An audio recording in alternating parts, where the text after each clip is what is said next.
Ang gusto lamang nilang gawin, mag-hearing ng mag-hearing sa Quadcom.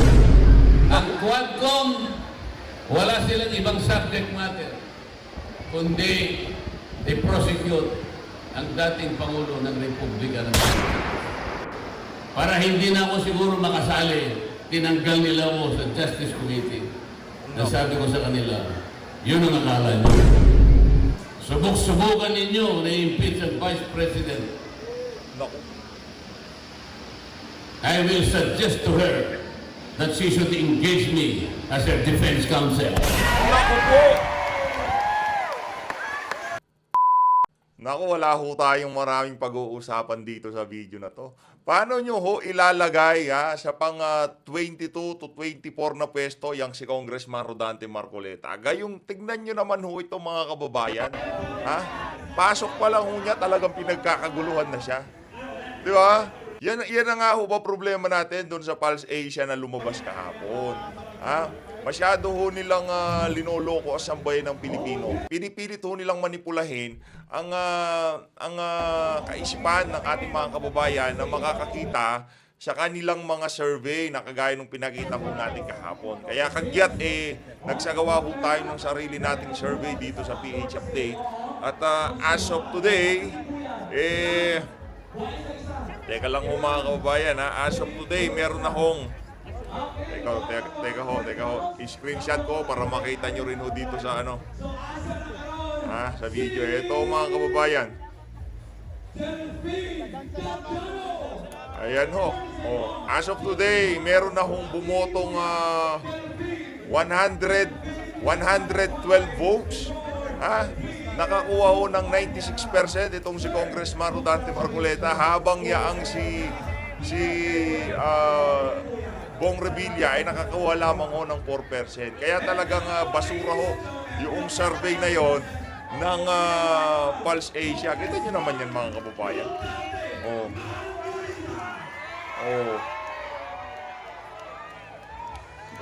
Inahanap po natin si Atty. Vic at yung ibang PDP senator. Dapat sana pagka ganito kadaming crowd, nandyan din sila para at least, di ba?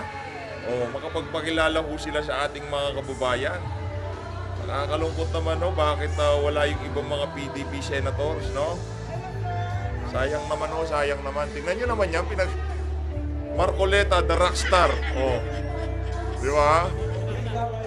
Pagkaupo ni Kong Dante, rekta na ho tayo sa speech niya para talagang matindi ho itong na to, itong mga pag-uusapan natin dito. Saan ho kayo mo? Sino yan? Si Ipe! Nandiyan si senator. Picture pa sila nitong si Sir Ipe Philip Salvador. Paano nyo ilalagay sa pang 22 pang 22 to 24 na pwesto yung mama na yan? Pagpasok pa lang niya parang parang nakita nila si Senator Robin Padilla. Ibang klase. Tingnan nyo naman yan. Rekta na ho tayo sa speech ni Kong Dante. Wala nang maraming cheche-bureche. Ika nga. Eto ho, game na. Kakampi at kasangga ng masa, simula na ng pagbabago ang pag-asa kay Senador Roland Rodante Marcoleta. Ayun, palakpakan tayo. Pagka binanggit yung pangalan ni Kong Marcoleta. Paano ba yan? Paano ba yan? Ano ba yung nakalagay dito? Christmas 2024, Caravan and Meet and Greet. Hindi ko natin makita. December 8, 2024. Ang nakalagay ho sa larawan, si Tatay Digong. Paano ba yan? Wala namang pwesto yan si Tatay Digong. Nalagay pa dyan yung mukha niya. Kasi alam ng sambayan ng Pilipino kung paano nagtrabaho ang mama. Di ho ba kayo nagtataka? Bakit si Tatay Digong, hindi si Marcos Jr. nakalagay dyan? Ibig sabihin niya, ang lugar na yan, kahit paano mo bali-balik ta rin, kahit gaanong ayuda ang ibudbud mo dyan, naniniwala pa rin sila sa mga nagawa dito kay dating Pangulong Rodrigo, dito kay Vice President Sara Duterte. Sa mga Duterte. At kaya naman itong si Kong Dante dito, talagang solido na ika nga. Nabigla po. Nagulat si Kong Dante dito. Nagkagulatan Bigla na lang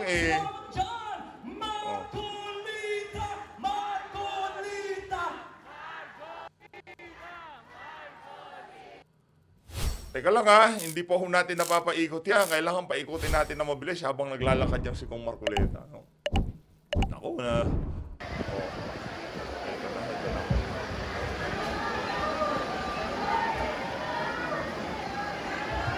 Oh, matindi po. Senator Philip Salvador. Lahat po lang nandun sa presidential table. Sa inyo pong lahat, dito sa Barangay Talomo Proper. Magandang umaga po sa ating lahat. Makinig ko, makinig. Ang totoo po ay sinabi sa akin ng mga kasama ko, huwag ka nang pumunta doon sa Barangay Talomo kasi ang dami nating gagawin dito sa Luzon. Barangay lang naman yun eh. Magano ka na lang, magpadala ka na lang ng video grid. Sabi ko, hindi pwede yung kailangan makita ko yung mga tao. Huwag mo sasabihin barangay yan, kailangan magkaharap-harap kami ng mga tao. Kahit hindi ako masyadong marunong magsalita ng Bisaya, kasi po kung talagang magsasalita ako, baka hindi tayo magkaintindihan. Pero gusto kong magsalita ng Bisaya kasi siyempre pagka Bisaya, tagus sa puso eh. Pero mamaya, malay niyo makakapagsalita rin. Kaya po ako nagpunta rito, parte na po ng gusto kong gawin. Sapagkat hindi na ako masaya dun sa House of Representatives. Pagka nilalaban natin ang katwiran, Nagsasalita itong si Kong Dante, sinisigaw nila Duterte. Hindi nyo ko kasi pwedeng baguhin eh. Hindi nyo pwedeng lokohin yung mga kababayan natin. Itong administrasyon na to, imbis na siraan nyo si BP Sara, galingan nyo na lang sa mga trabaho nyo. Yun na lang. pag sinasabihan natin sila kung ano yung tuntunin, kung ano yung dapat gawin para hindi nag-aaway-away, baliktad po yung nangyayari. Pag ako na nagsasalita, guguluhin nila ako, pagtutulong-tulungan nila ako, pati nga po yung hopya na kinakain ko, kukunin pa nila. Ganun po yung mga tao yun. Nung isang araw po, nagsalita ako sa grupo ng mga hilot, yung mga komandrona. Mga ganito rin karami po, mas marami pa dito. Sabi ko sa kanila, magsusumbong din po ako sa inyo. Kasi napagalaman ko pagka ang isang bata ay napanganak dito sa mundo at ang nagpaluwal ay komadrona o yung hilot, yung bata na yun matalino pala. Alam niyo kung bakit? Tingnan po ninyo yung mga kasama ko sa Quadcom. Napanganak lahat sila sa ospital. Kaya ako napanganak ako, hilot po dahil mahirap lang ang buhay ko.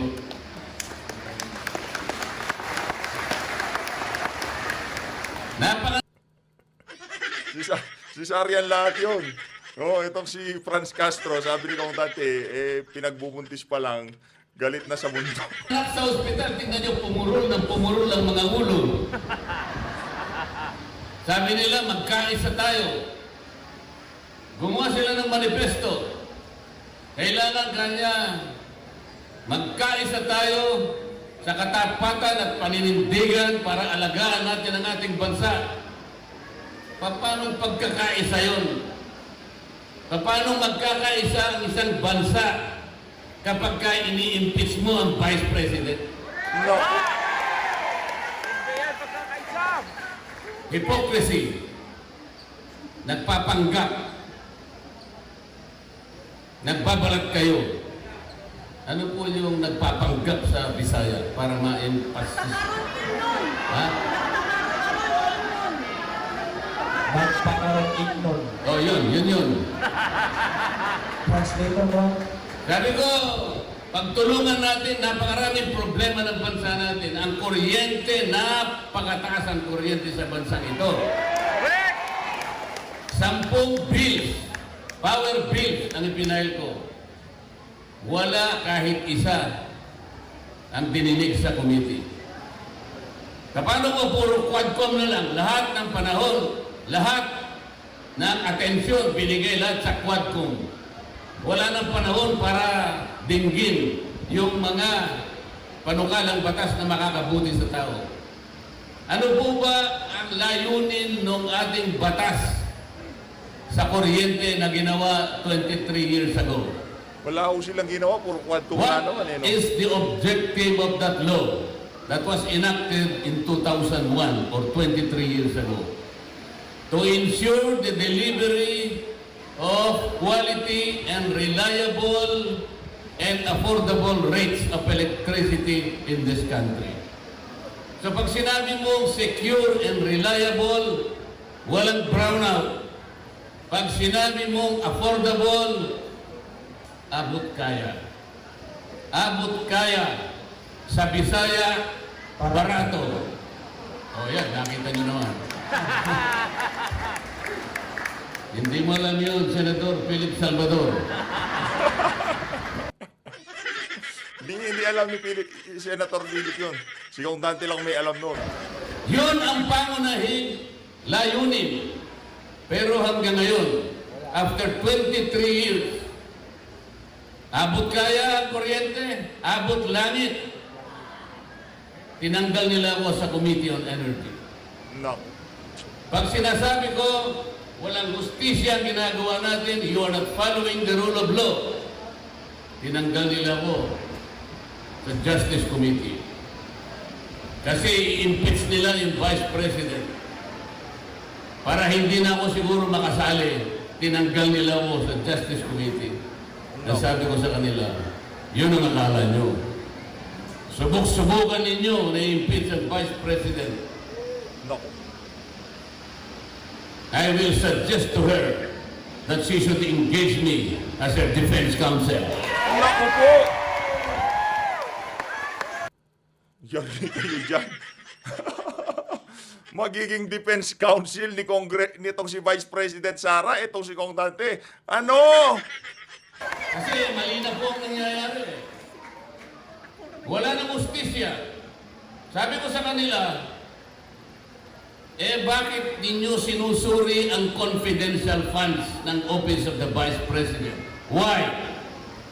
If you are honest in trying to enact a particular law, kasi po, inquiry in aid of legislation. There are more than 400 offices and agencies of government, beneficiaries of confidential funds. They were also notified by the COA. Meron silang audit observation memo. Bakit yung opisina lang ng Vice President ang ating iniimbestigahan kung talagang hindi kayo namumulitika? Correct. 400 offices ayaw niyong imbestigahan. Only the office of the Vice President. Politika po ito. Pangalawa, sabi ko, yung pag-audit, yung pag-examine ng mga papel, ng mga reports about public expenditures, ito po'y trabaho ng COA. There is only one office. There is no other office mandated to audit and examine expenditures of public funds. Only the Commission on Audit. Ang sabi ko, bakit po natin ginagawa ang trabaho ng COA? Kayo naman, Commission on Audit, bakit nyo sinurrender ang inyong tungkulin? Mayroon pong problema dito, sabi ko. Nilalabag natin ang saligang batas. What was delegated can no longer be delegated. Kaya lang po pag ako nagsasalita ng ganito, pinapaalala ko sa kanila, tinuturuan ko sila. Ang pinasasagot nila sa akin, yung mga magugulo. Guguluhin nila. Ganito po ang nangyayari sa ating bansa. Sa ngayon po, nakakaawa, ang kalagayan ng ating bansa. Napakamahal po ng kuryente, napakamahal ng presyo ng bilihin, napakamahal pa rin ng tubig. Ganyan po. Walang tumitingin dyan. Ang gusto lamang nilang gawin, maghearing ng maghearing sa Quadcom. Ang Quadcom, wala silang ibang subject matter, kundi i-prosecute ang dating Pangulo ng Republika ng Pilipinas. Yun ho ang realidad. Hindi ganito ko kasi yan eh. Hindi pa rin ako makapag-get over na kakausapin niya si VP Sara na siya ang maging defense lawyer niya kung sakaling ituloy yung impeachment na yan. Mga kababayan, inaasam ho nitong mga congressman na to na makasama itong si Congressman Rodante Marcoleta doon sa prosecution team. Di ba yung magpo-prosecute? Kasi dalawa ho yan, magdi-defense tapos po-prosecute. Ang gusto ni Kong Dante, kung sakaling ituloy nyo yan, pupunta ako kay VP. Akong mag-aabogado para sa kanya. Sino ang itatapat nila dito kay Kong Dante? Sino? Si Edsel Lagman? Naku po, hindi pwede yun. Lalamunin ng buhay ni Kong Dante yun. Sino? Si Luis Tro. Naku, hindi pwede si Luis Tro. Marami pang kakainis sa bayo. Kailangan pa niya magpa-training kay Leila de Lima. No? Wala ho tayong nakikita ng mga congressman kasi congressman ho yung ano dyan eh, sasalansan sa prosecution eh, yung kumbaga talagang ididiin itong OBP, itong si Vice President Sara Duterte. At yun naman sa defense, itong sabi ni Kong Dante na siya ang pupuntahan, kakausapin niya si BP na siya ang maging defense lawyer niya. Aba, malaking ano ho yun malaking dagok yun sa kampanya ni Kong Dante. Di na ho siya makakaikot. Yun nga lang makikita siya lagi sa sa television. Okay na yun, parang kampanya na rin yun. Pwede na yun. Pero malaking dagok yun sa kampanya. Iba pa rin kasi yung bumababa kayo sa grounds kagaya ng ginagawa na ni Kong Dante. Iba yung pumupunta ka sa grassroots, yung nakakadaupang palad mo yung mga tao, yung gusto kong makita. Pero kung doon siya magiging kapaki-pakinabang at talagang masusopla niya yung mga colleague niya doon sa impeachment na yan pag napunta na sa Senado, mas maganda ho magiging laban nga. Kung si Kong Dante isama sa team, magiging tagapagsalita naman itong si Attorney Vic para talagang yung team ni Tatay Digong nandyan sa impeachment. Nakakahiya po ang kanilang ginagawa. Correct, nakakaya. Kaya sabi ng mga kasama ko, total, magulo na kayo dyan. Lumipat ka na lang sa Senado. Iyo! Alakpakan! Pumunta ka sa Barangay Taloma proper. Magpatulong kayong dalawa ni Philip Salvador. Iyo! Galing to. Para sa ganon, magkaroon ng kalidad ang Philippine Senate. Iyo! Tingnan po niyo ang Senado ngayon. Tingnan niyo ang Senado ngayon. Kumbaga sa niluto, hindi mo malaman kung anong klaseng luto. Halo-halo na. Kilala niyo naman kung pabalik-balik na lang sila dyan. Correct. Oh. Kayo rin naman kasi may kasalanan. Nabudol! Paulit-ulit. Pabalik-balik. Pagkatapos ganito pa rin ang kalagayan ng ating bansa. Mahirap pa rin ang ating bansa. Meron isang matanda. Sino ba ba't di nyo kasi babaan yung mic o lagyan nyo ng tutungan tong si Kong Dante? Nahihirapan siya, hindi siya makabuelo sa banat niya. Na nagsabi ng salita. Isa siyang scientist. Insanity, sabi niya. Sa Tagalog, kabaliwan. Ano po yung insanity sa Bisaya? Kabuang. Kabuangan.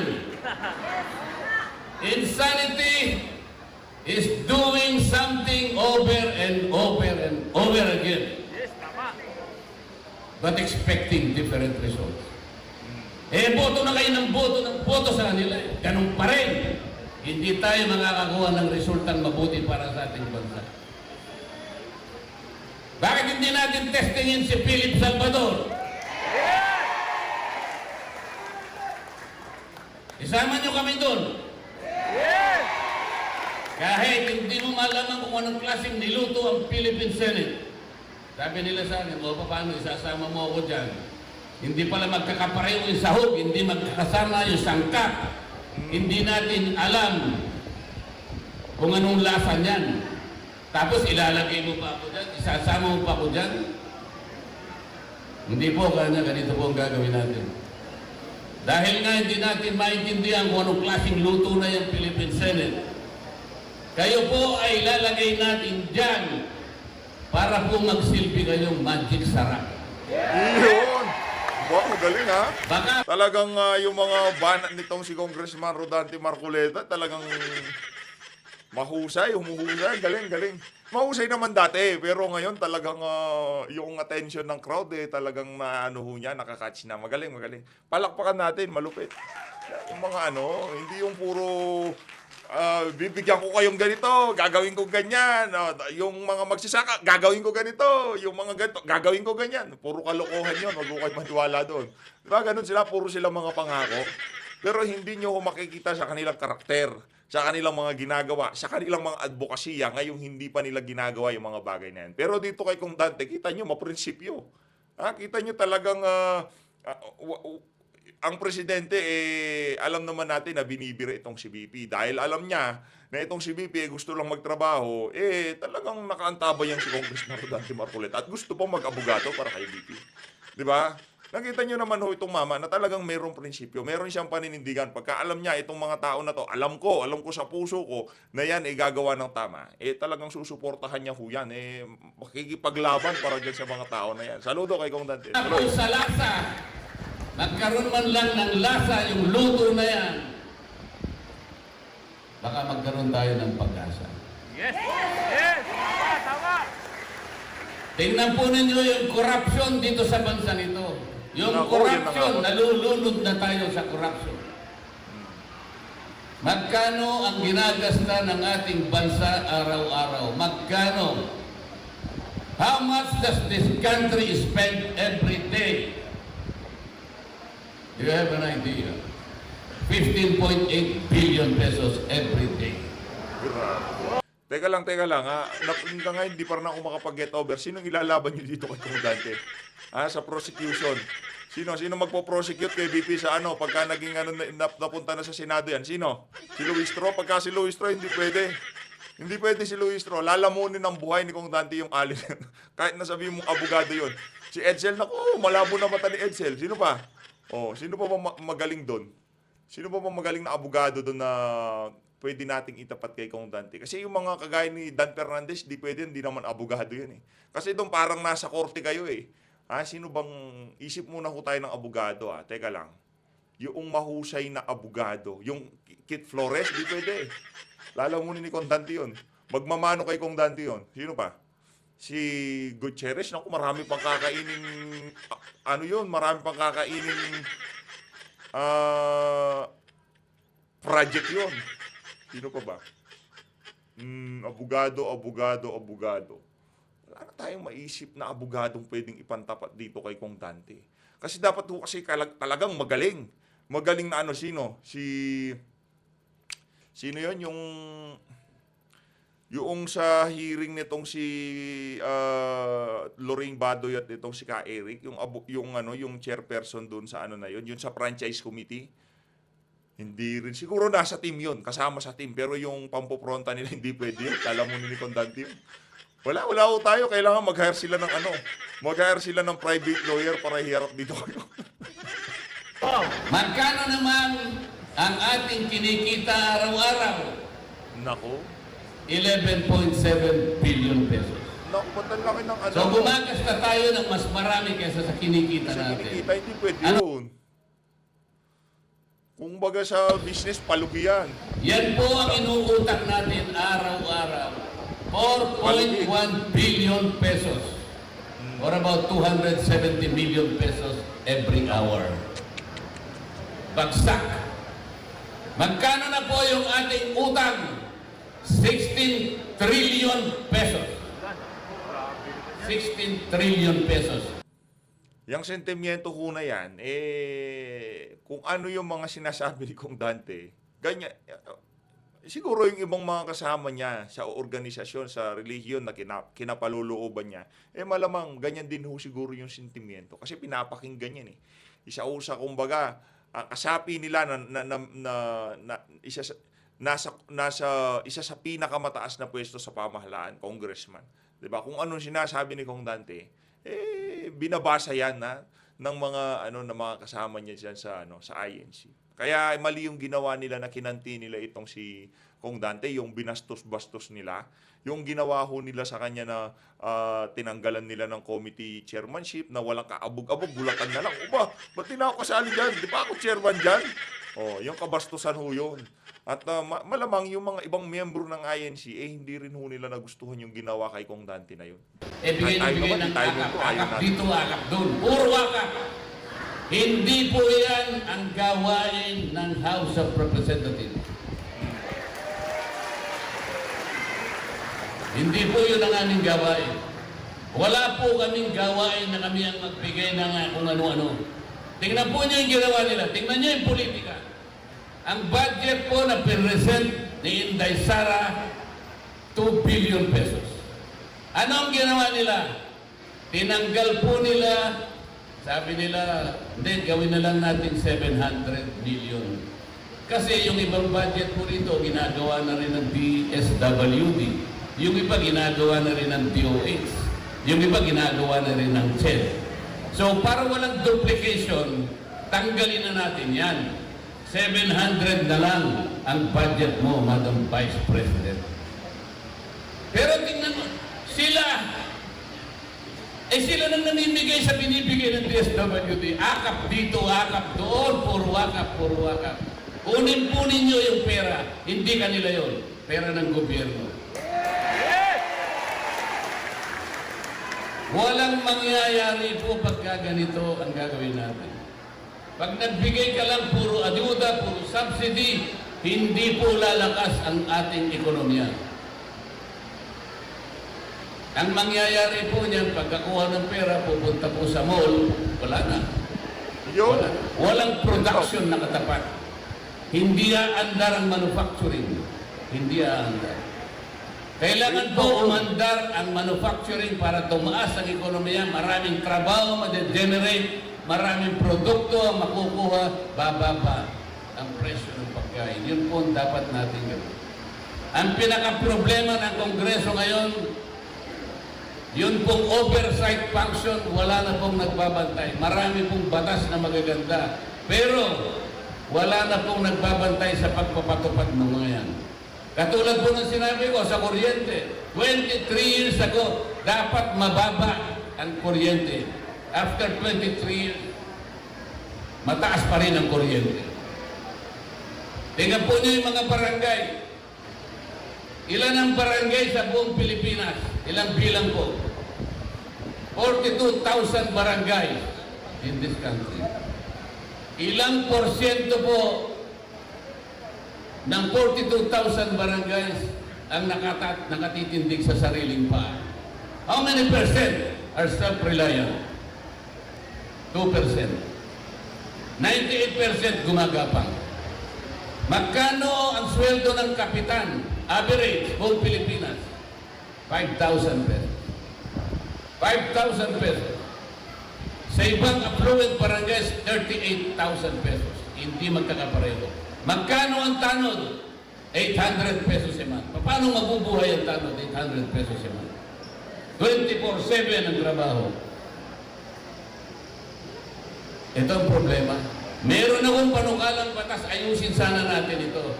Sana yung agwat, yung layo ng kinikita between 5,000 pesos and 38,000 pesos, medyo mapagdikit lang ng konti.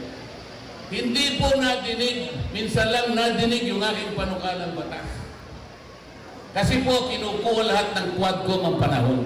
Yung magagandang panukalang batas, ayaw po nilang simulan. Ang gusto nila lamang simulan ay kung paano uusigin ang Pangulong Duterte at kung paano i-impeach ang Vice President.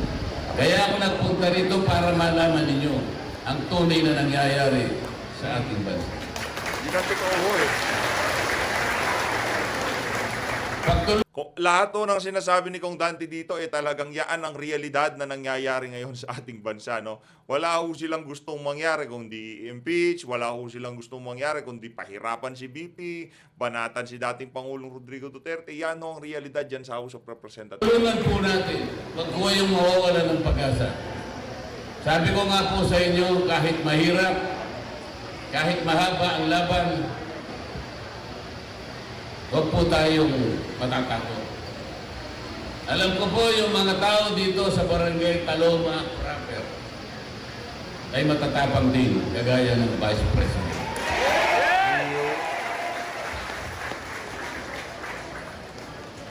Ako po ay masaya na nakarating dito.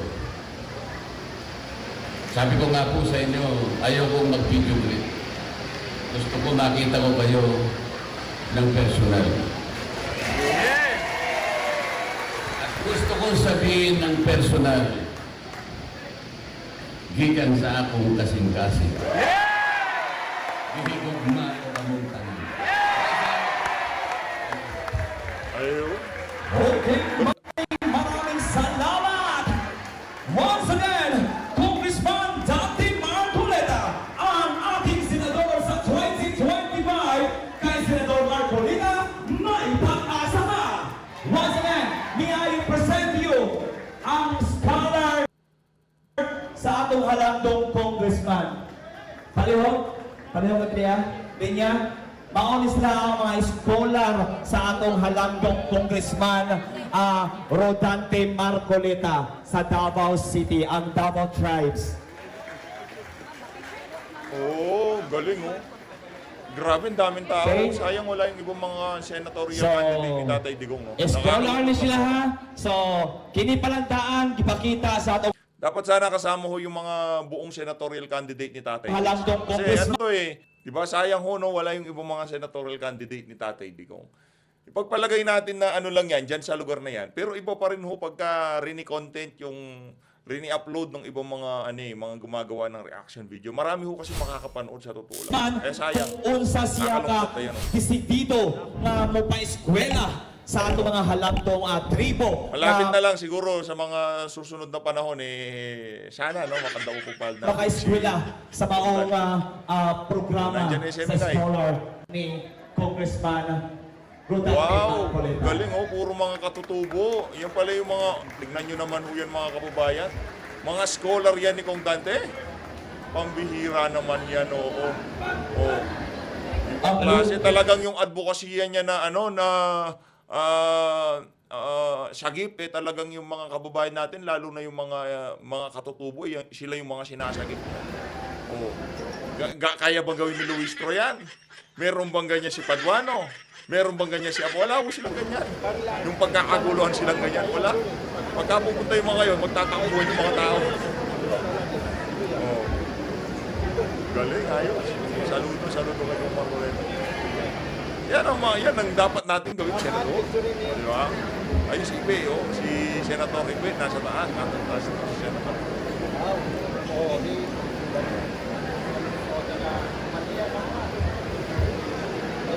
Itong si Kong Dante, sure ball na to. Kahit anong pang survey na maglabasan, huwag niyo kong paniwalaan. Number 1 Senator. Okay. So, nagkaroon itong gamay ng pasalamatan, magpasalamat ang mga katribo na pasalamatan ng atong halandong congressman. Mayong buntag sa tanan. Malaking pagpasalamat. Ang suswerte nyo mga ma'am at sir, nakaduo pong palad nyo yung isa sa mga iniidolo natin. Since 2019, yan, idolo na ho natin yan. Sinuportahan, hindi lang ho ngayon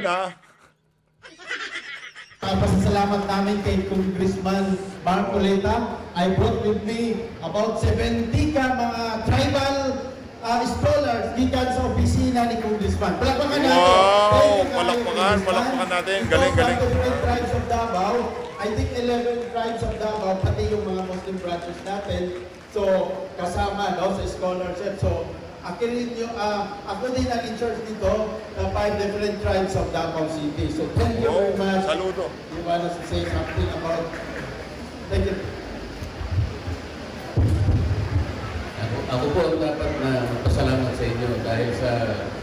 binigyan niyo ako ng pagkakataon ng mga pagsilbi, maski na sa ating Saludo, galing. IPs, dito sa Mindanao. Yan ang totoo. Sabi ko nga po sa Sakit. inyo, Di ba? mas maganda po yung nagkikita tayo ng personal para nagkakakilala naman tayo. Yun nga po, kailangan ipagpatuloy lang natin ang ating gawain para sa ating bansa. Yun lang. Thank you. Pagulay, dagang salamat ko. Na. Yan yung party list na kung saan hindi hinihimok sa kung ano-anong kamatayang ideolohiya yung ating mga kabataan. Binibigyan ng scholarship para makapag-aral. Para kahit papano pag nakapagtapos magkakaroon ng magandang kinabukasan. Yan, hindi yung dinadala kung saan-saan, di ba? Tapos pagkagising na lang nitong mga bumibitbit sa mga anak nitong mga kababayan natin, meron na silang kaso, convicted sila ng kidnapping. As always, maraming salamat po mga kababayan sa pagsuporta sa PH Update. Mamaya, pasadaan din ho natin yung kay Sir Philip Salvador para kahit papano makampanya na rin ho natin siya. Ang ano naman ho natin dito, basta sinuportahan ni Tatay Digong, susuportahan ho natin yan, no? Kasi ngayong mga panahon na to, kailangan ho natin yung mga solidong tatayo para dito kay Vice President para sa tama, kasi sila yung nasa tama Yung tatayo para sa tama dyan sa Senado. Okay? Maraming salamat to. Mag-ingat ho kayong lahat. Dito na ho natatapusin ang ating reaction video. To God be the glory. Hasta la vista, baby. Maraming salamat to mga kababayan. Maraming salamat to.